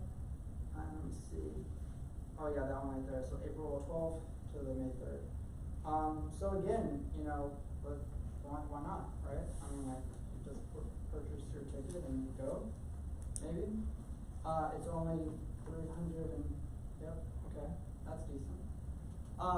But yeah, you have an idea. Like, this is like, it's gonna cost somewhat, but if you know you're gonna be around that area, like, well, there you go. Now you know they're gonna be in that space for that time. And you can either like not get a ticket and go see what the community events are like. Because obviously there's outside stuff that happens as well to be a part of that. But yeah. That's actually pretty reasonable. I'd say it's like $400, $425 sure. Yeah, for that long to stay. Yeah, for a long time. Exactly, you know. So they're going to provide you with all kinds of resources and housing and everything like that. So if you want to get something and you got out of it a whole bunch of connections around the world, well, guess what? That's a whole bunch of free couches to sleep on. As I look at it, you know. Because everybody there is connecting. They all have different types of businesses. They're all doing different things. And you can be a part of that amazing community. You know. So even if you do one Nomad conference a year, that's still going to expand your community on a wide basis. Who here knew about this one before I showed you? Nobody? Okay. Cool, awesome. That's what I want.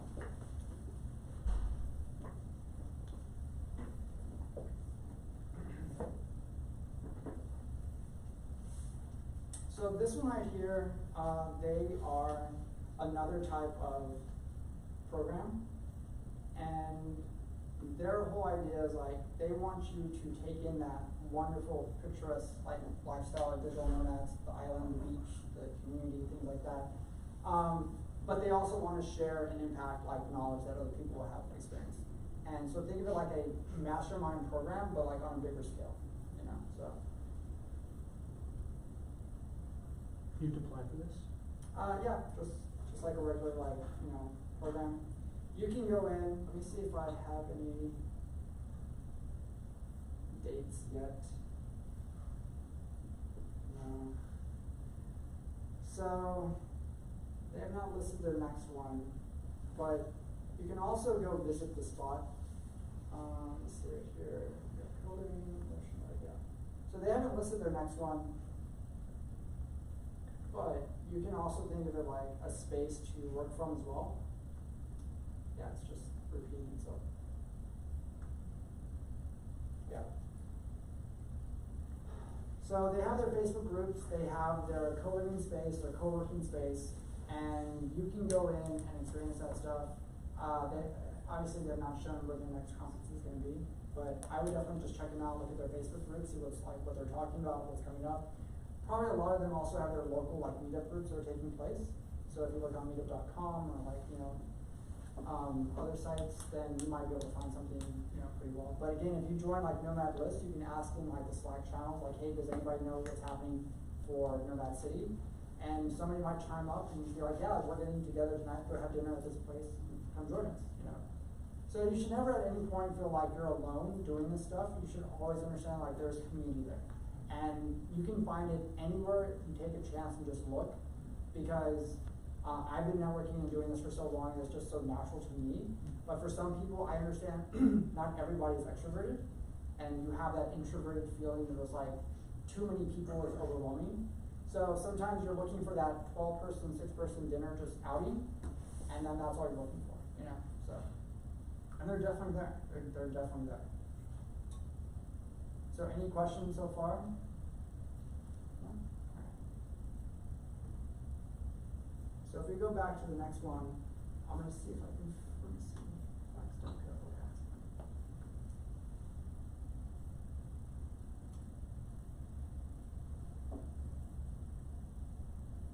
Alright, so this is the next one right here, Retreats for Active Entrepreneurs. So they come in and they look at the world as a playground. And that's the idea, is like you as an entrepreneur should be like, you should have freedom. And so we're gonna provide you that freedom of this like inspiration, we're gonna provide community, and we're gonna provide you that flexible freedom lifestyle that most people crave. Everybody's trying to get away from 9 to 5. This community right here embraces like, we can provide that to you, so this is what you're looking for. And so their dates, they have not updated yet, but it's another community worth writing down just so you have it, because again, I can guarantee you in 6 months there's probably going to be another new conference popping up somewhere, and these are going to continue to grow and grow and grow as time moves on.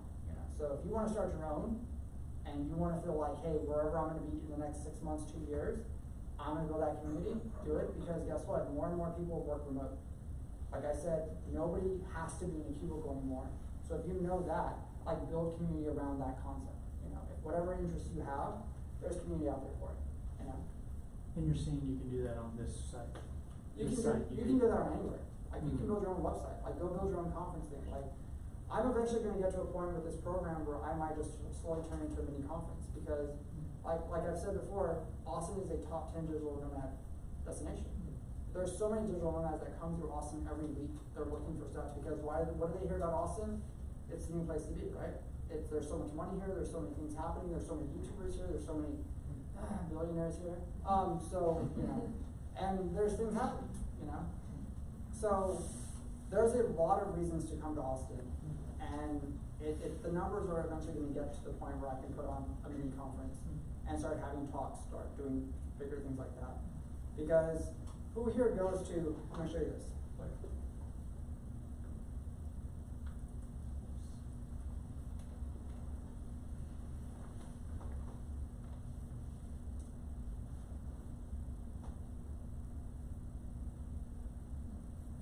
Who here knows about this? Okay, good. I started this in the very beginning when they were in one room. Okay, in the one room, okay? And they were at the Long Center, and they were on the top floor. And now they take up the entire floor of the Long Center. And it took a while for them to get there, because again, before they got to that little room there, they would have it at one of their video game stores. So it's just a matter of time for anything that your numbers are just going to grow and grow and grow because you have community. So they knew that, and they knew people love retro video games. And I go to this every summer. And do you know how much it is to actually go there for 3 days? It's super cheap. So if I was to go here, let me see how much they are now. Yeah, so 3-day VIP pass, 3-day pass, $70 for 3 days. You know, that's totally doable. And I say this because if you have a community that you want to grow, that you have an interest in, start now. Put it on meetup.com, like build your own Luma page, whatever it is you want. Because again, in 2 years, your numbers will grow, you know, and you'll get there. So I show that as an example because it still surprises me that so many people don't know about this, but yeah, it's something that started from a small little gaming center to now it's a massive conference all in one summer, you know, and it's doable. So, but yeah, I wanted to cover all those kinds of things because don't ever feel like there's no community out there. Like that's the point of Capital Factory is like there's community here. Everybody's trying to build a side hustle. Everybody's trying to build a company. You have startups all over. That's why Capital Factory puts on all these events. Like almost every week there are tons and tons of events here. So you can find your community, you can find your space of inspiration, and it's gonna grow from there, you know? And if your whole thing is to travel and see the world and make money, that's totally doable, you know? As I covered in all my other like previous lectures, working for yourself is hard, but once you understand how to automate it, especially with all the new AI tools that are out there, there's no reason you should not be doing this. Like it's just so easy now to make even more money with these AI tools, you know? So yeah, yeah. So I just wanted to provide that. I'm gonna go right here. So if you want to keep in touch, this is my email, that's my LinkedIn. If you want to scan it, if it asks for like a password, just let me know, I can plug it in. Or if you want to just follow me. Yes? So what are some of your favorite places that you digital nomaded? So it was Europe, you know. I went to Italy, and I basically did the yes theory thing. Do you know the yes theory? No. Right. So I'm gonna bring it up, don't worry. So here's what they did. They made a video. Let me see if I can find it.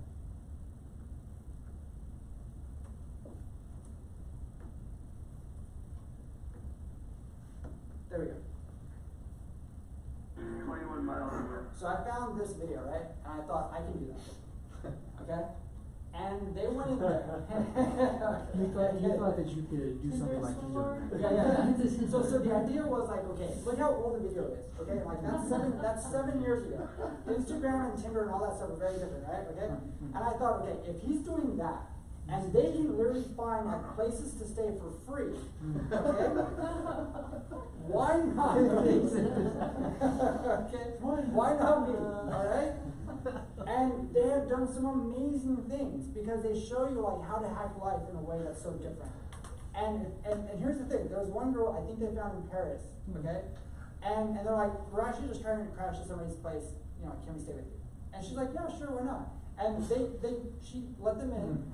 And they had a fantastic night, okay? And they ordered pizza and they talked all night and they're like, hey, this is what we do. And she's like, oh my God, you're actually like huge YouTubers. Like, oh my, and she couldn't believe that. She's like, now I'm following y'all, and that's amazing. And you know why they do that? Because they build community, you know?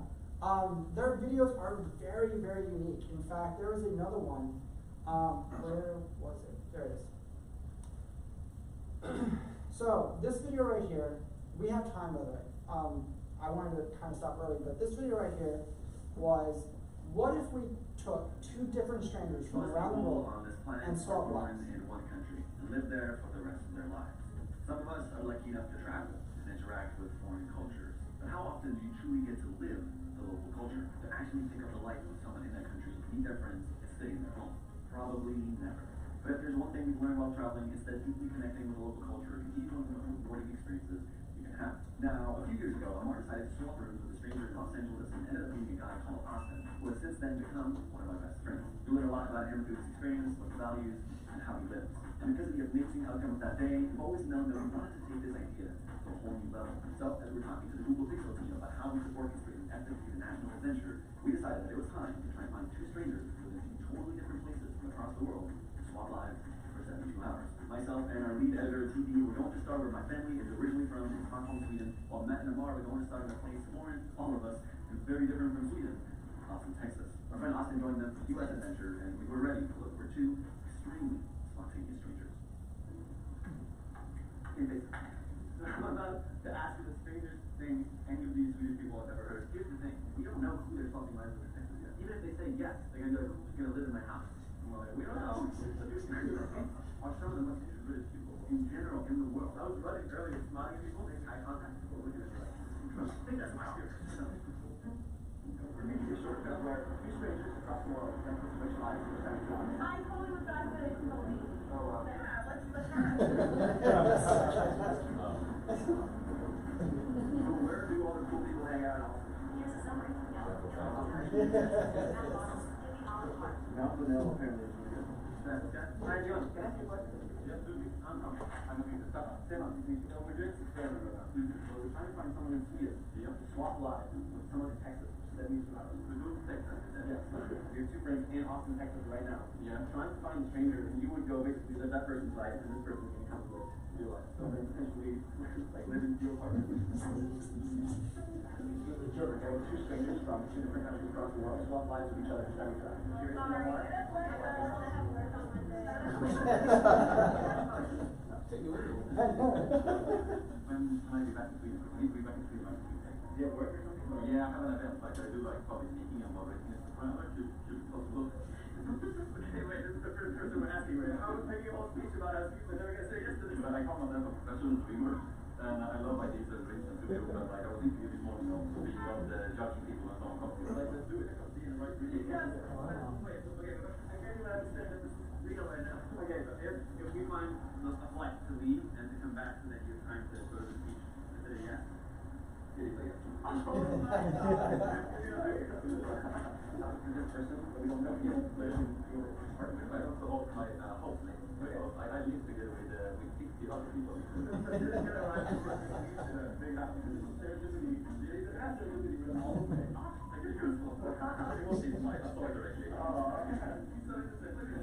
even shaved for this. Now 8:24 p.m. This rarely for this. Okay, I want to pause it right there. Do you notice something different about that skyline? Your buildings? This video is 7 years old. Oh, wow. That's a very different skyline. Now 8:24 p.m. This rarely happens. It rarely takes this long. We're making a short film about the experience of 2 strangers from 2 countries across the world swapping lives for 8 hours. Now the pressure is off for our team to find someone who will be with me towards Stockholm and take this guy's life.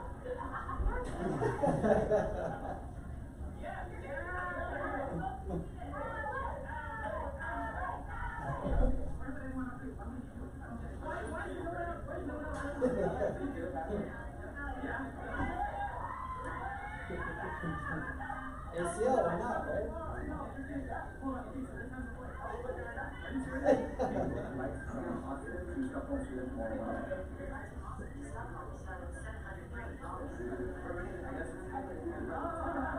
And guess what? You're gonna get one of these phones. Oh, yes. I'm just happy it's one incredible news. My different guys and an incredible community. My new Swedish friends are gonna come into this amazing community. Let them imagine it good.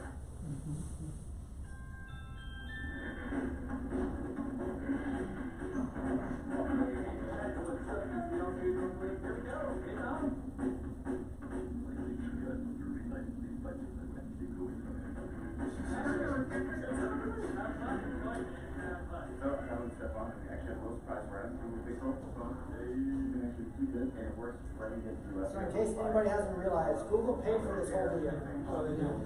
So the thesis of this channel is that people just say yes to these adventures. Right. So the idea, and what's amazing is when this is done, I'm going to tell you what actually happened to them.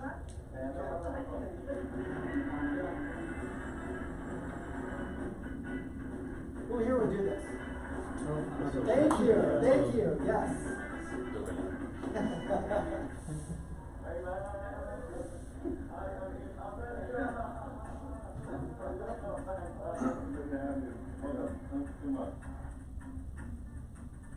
These passions for young people around the world to like feel the love that this society feel like, because it can be so harsh out there, and I just want to encourage people to remember that they're all awesome and wonderful and all that. I think one of Is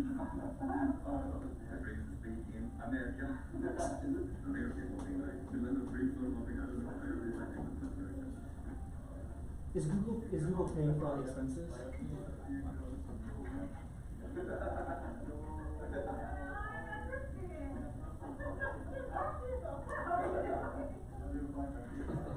So look at that community. I want to say, Alex, thank you for opening up your heart for your safety health. So today is the biggest day of the year. College football in Austin is like the biggest day in the world. It's huge. People. In the world, straight to the game. I'm deeply done. Yeah.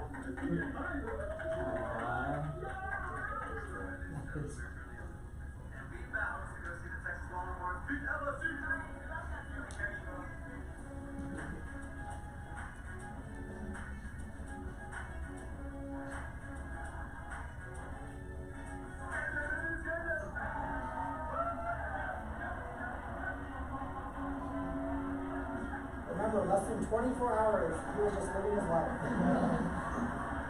That's another Spider Jones.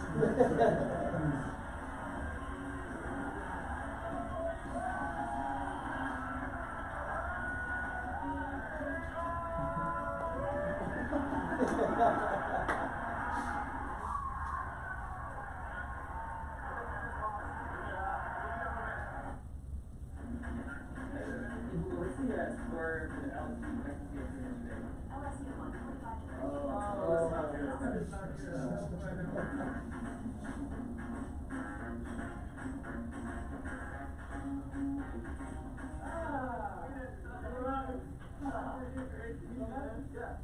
you so much. Shukran. You did your freaking talk. I know. We live in this communal, like, co-living space. There's entrepreneurs, there's artists, there's people that work at Google, and like, it's just a really random mix of people. And actually, right now, from 2 to 4, there's like an event where they're hosting people giving speeches, and you and I are giving speeches. No. Come on. Yeah, no. And you're kidding. No, I'm not. So, there's like 50 guests up there right now. So, 50? Yeah, that's okay. That's good. It's fine. You know the founders of Nomad. Nice to see you. We want to give you the full experience. Right? So you'll be staying in this smaller speaking pod. So you know, so this one is yours up here. Where this guy. That's stay. Like it. Oh yeah. This is awesome. Alex, friends of the Fed, we were running with it this morning. Fortunately, Stefan has heard of me. I don't know if he's heard of me or heard of me. So we're going to have to go a little slower today. Ready? Are we ready? Yeah.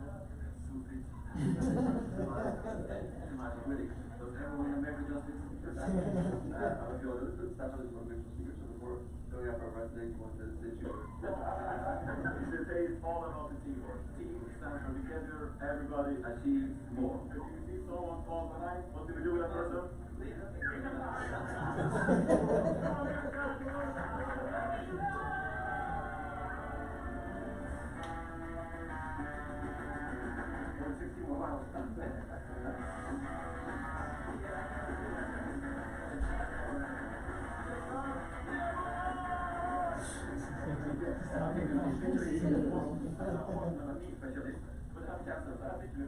Step up, we need to carry him. Everybody, get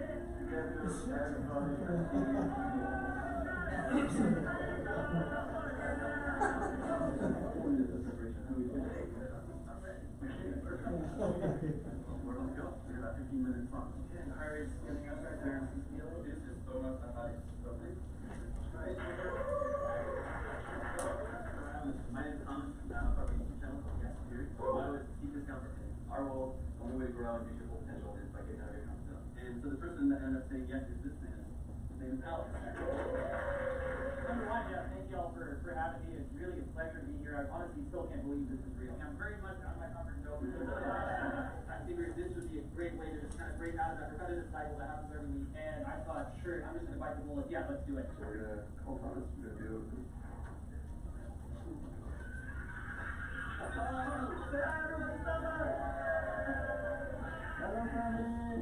Hello, brother. He's living your life right now. He's actually talking to all your friends. That's so nice. Hey, guys, have fun. Love you all. Thank all you guys for listening to us. Like, it's my immense thing. It's an honor. I have to take a selfie with I'm good to go. Wide. Boom. Okay, yeah. 3, 2, 1, go. Yay!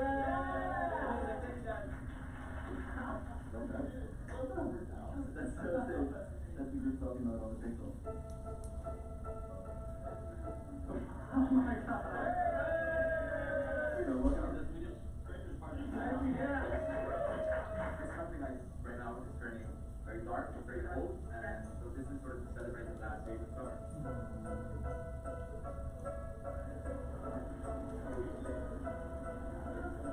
Hey, Chris.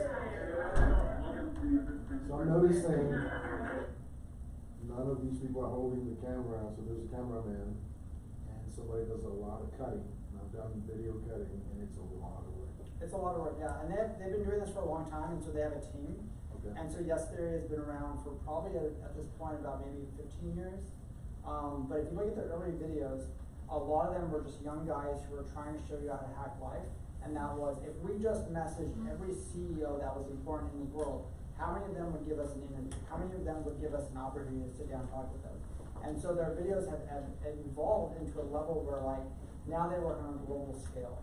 And so, I don't know if you want to go any further with the video. I'm sure it's exciting and all this stuff, but I will tell you, the guys that they swapped lives with, here's what happened to them in the end.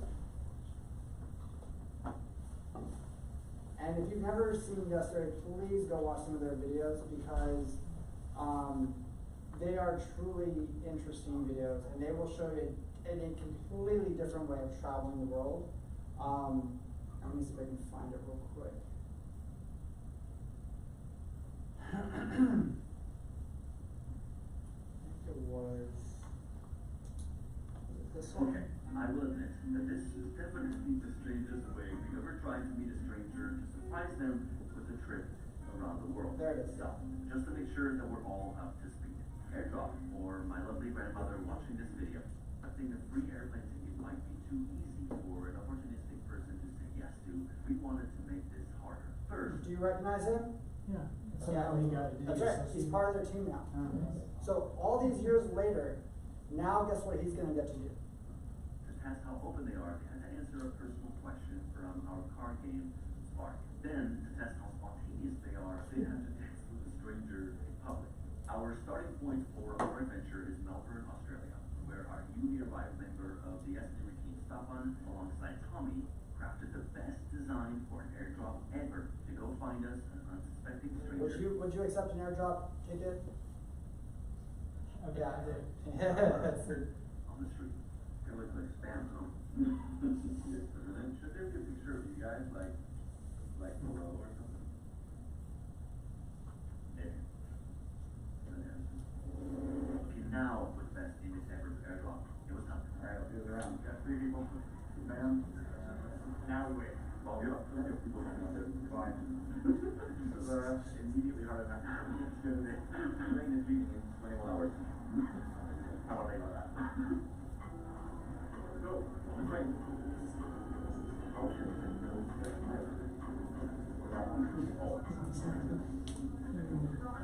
Now we're in the middle of nowhere, next to the main train station. Shoot it out, shoot it out. So the idea behind a lot of this stuff is like now he gets to help somebody else swap lives. He gets to go in and be that new person to somebody else. And that's what makes Yes Theory's videos so amazing. Brad. I don't want to be Brad. Brad. Do you identify yourself as a Brad? Yeah, no, no. He's like 4 or 5 people except for the movie coming on. Not looking good. I'm actually pretty shocked that no one's gone up to us. One guy like tore a piece of paper out of you guys, so you can get out. That's the difference between someone that's trying to not coming with us. Having the courage to stand up and talk to us.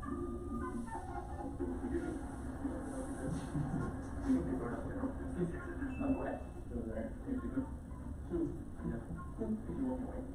She walked away. Because how about success when it comes to getting up? Oh.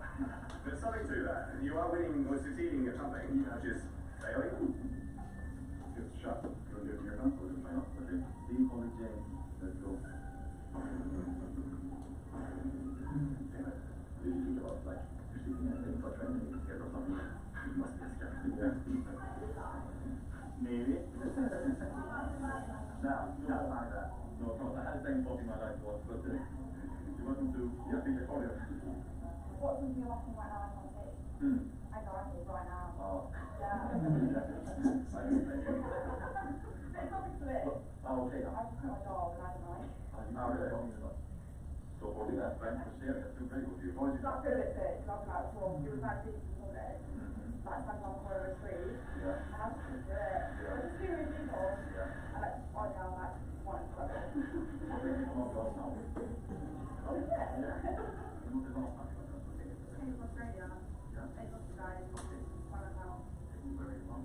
Okay. We might just find continuous interest right here. So want to go on an adventure coffee tomorrow, 8 a.m. to a different country. A different country? Yeah. Is it real? Yes, in some countries. Yeah.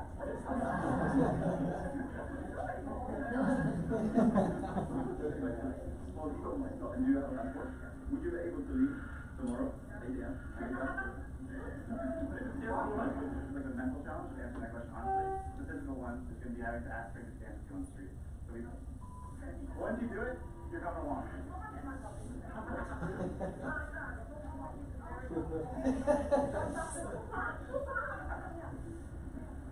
Hey! Yeah!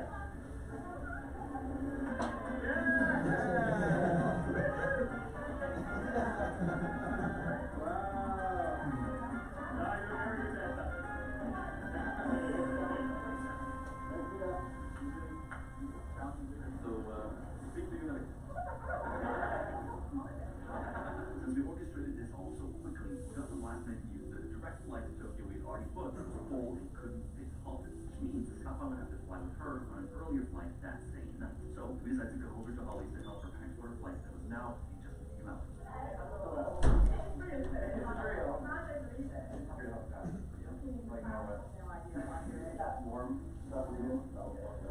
So yeah, I mean like that's the idea. I know everybody's enjoying it, sorry, you know, but like I just want to realize like there's so many opportunities out there. Like if there's a moment that comes up, like that's the point of life. Like take it, go on an adventure, like try something new. Again, go home and watch some of their videos. Like some of their stuff they've done are just phenomenal in how they travel. They went to one of their videos was they went to the most boring country in the world. And you have to go figure out what that country is. And then they went to another country that is not internationally recognized in the world. And if you go there, it's actually like sets like back in like the 1940s and 50s of like the Russian era. And it's really crazy. And they use like a currency that's like so obscure. And that's what they do. They just show you the world in a different way. And they show you how people are all interconnected in a way that if you just get out of your little bubble for just a bit, this is what happens. Hey, how's it going? Run in. And that's why stuff like this I've been watching for a long time, because it just gives me a different perspective. Like, this is how you can travel, and as a digital nomad, I look at this stuff and look at different pockets of communities around the world that I can dive myself into. And as you saw here, there are people willing to take that risk. And look at the guy from Stockholm who literally went to a UT football game and had the time of his life, right? And I would encourage you to go home and finish the stories. Like, go watch the rest of the videos, because their stuff is just truly phenomenal. And their shirts actually say "Seek Discomfort," because if you are comfortable, that means you fell into a routine. That's when your creativity starts to drop off, because you're comfortable. And they say "Seek Discomfort," because that's where the new adventures begin. They go so far as to just like, I think there was a, where is it? They went on there it is. I hitchhiked a cargo ship to wherever it was going. Like, who would do that? You know? And when you watch the video, it is so transformative, because the crew is they don't expect passengers, they're just a crew. So there's this massive ship, right? There's like a crew of like 7 people. And then you find out they have a pool, they have a playroom, they have pool, they have like basketball courts, they have video games, they have a movie theater, they have all this stuff. And they're like, this is just for 7 people? And these people like hitchhiked with them, and they recorded the whole video, and it is a really interesting story that they discovered about this guy.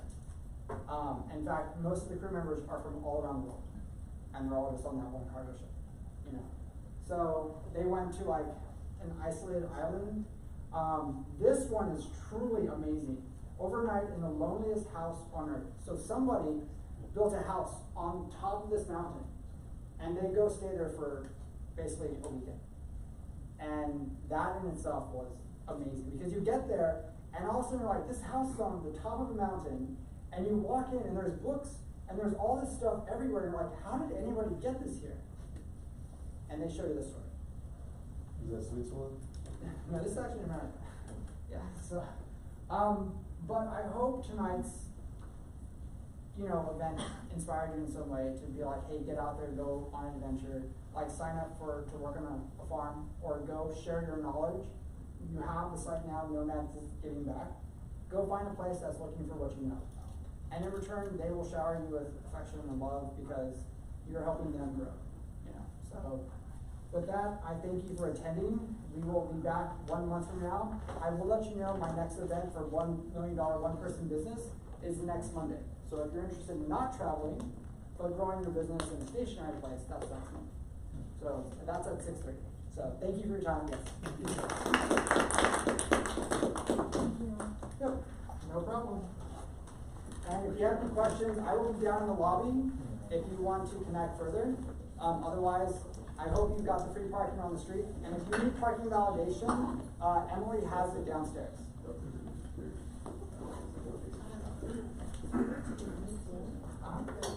Oh, does it ask for a password? Oh, yeah. Well, that's the thing. Oh, no, yeah, I can give you that. Yeah, so go ahead and do it. That's good. So one thing I ever tried to follow playing for guys at night. It was in Wallace that broke. And because it was like, it was smart.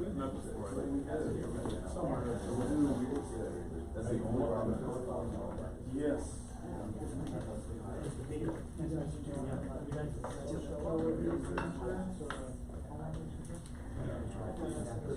So did you do some West Side West? Especially when you go out there. But yeah, that's cool. He just flew in from Europe. That's what I was like. Hi, nice to meet you. Good Benji station.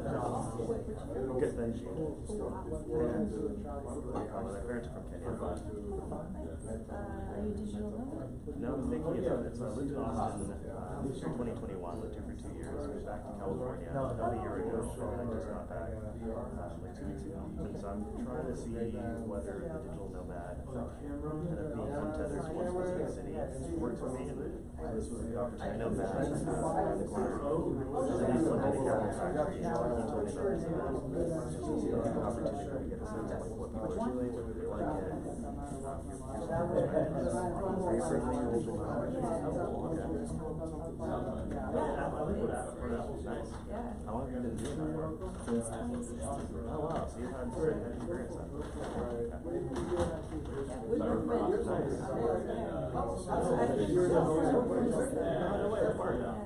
LA, okay, I'm from Bakersfield. It's like an hour and a half between LA and Bakersfield. There's not a lot to do up there. Okay, ask me. That's what I work for. What is the question I have? How did you get this started?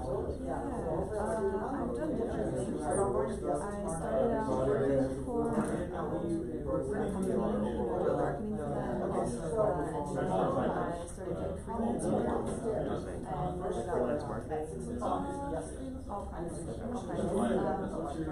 I'm part of the team, dance community. Oh, no way, yes, very cool. But it's the first interesting, and so, but through that community, some kind of like graphic design, website, marketing, copywriting, remote administrative work. So I did all of that for dance services. They're always looking for I had it. like that. And then started my own business. So I had a web training for years in Japan to learn finance style interviews.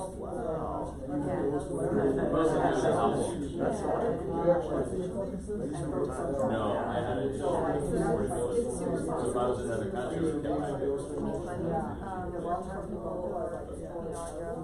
Oh, well, goodness. That's exciting. What do you do now? I'm a data scientist for a healthcare company. So that kind of keeps me in the US just because there's kind of stuff about the data based in the US. But maybe in a year or two, I'm interested. I was trying to get us what's out there, what's possible. I actually, I met him at South by, he was going around, I didn't realize they travel as much as they take pictures of the week. So I said, oh, I've been trying to make this, so I'm here to find it, show me where the others are.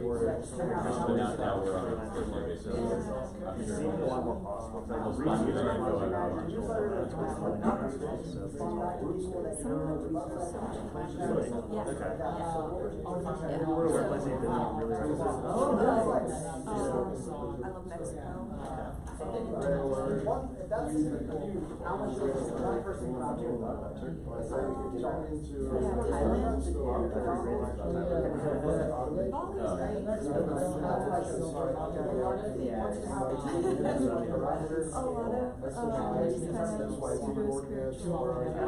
And a lot of people who are content and very successful, on social media, they're like coaches, but maybe they're not. Oh, no. I mean, you can get places for so cheap.